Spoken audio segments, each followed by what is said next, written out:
Mazoezi ya mwili ni muhimu kwa afya ya mwili na akili. Hata hivyo, muda wa kufanya mazoezi kabla au baada ya kula una athari kubwa kwa matokeo ya mwili na hisia za mtu. Katika makala hii tutaangazia faida na tahadhari za kufanya mazoezi kabla ya kula na baada ya kula, pamoja na ushauri bora kwa maisha yenye afya. Kufanya mazoezi kabla ya kula, faida zake ni hizi hapa. Huchoma mafuta kwa ufanisi zaidi. Asubuhi kabla ya kula mwili unakuwa hauna hifadhi ya sukari nyingi.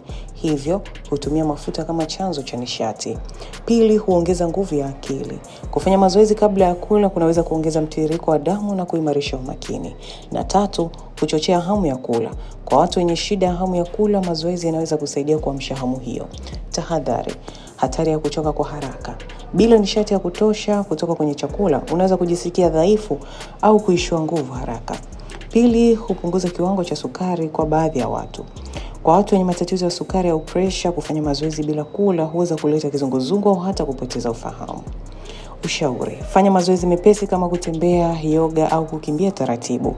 Kunywa maji kabla ya mazoezi ili kuzuia upungufu wa maji mwilini. Na tatu, kama unahisi njaa sana, kula tunda kama ndizi dakika 30 kabla ya kuanza mazoezi. Kufanya mazoezi baada ya kula, faida zake ni hizi: huongeza umeng'enyaji wa chakula, ambapo mazoezi mepesi baada ya kula kama kutembea kwa dakika 10 hadi 30 husaidia mfumo wa mmeng'enyo wa chakula kufanya kazi vizuri. Lakini pia faida nyingine ni huongeza viwango vya nishati.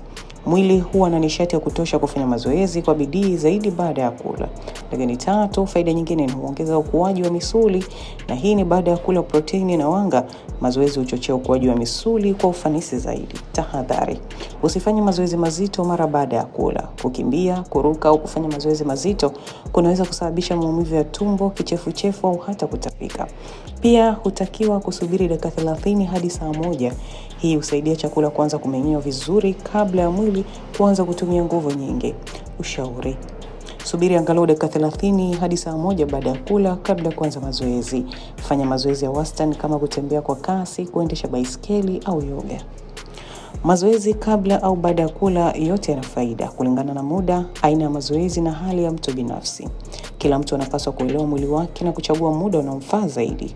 Mazoezi mepesi kabla ya kula yanaweza kusaidia kuchoma mafuta, wakati yale baada ya kula yanaongeza nguvu na kusaidia mmeng'enyo wa chakula. Jambo la msingi ni kuzingatia usalama wa kula chakula chenye virutubisho sahihi na kuwa na ratiba ya mazoezi inayojali afya ya mwili kwa ujumla. Mimi ni Jacqueline Martin.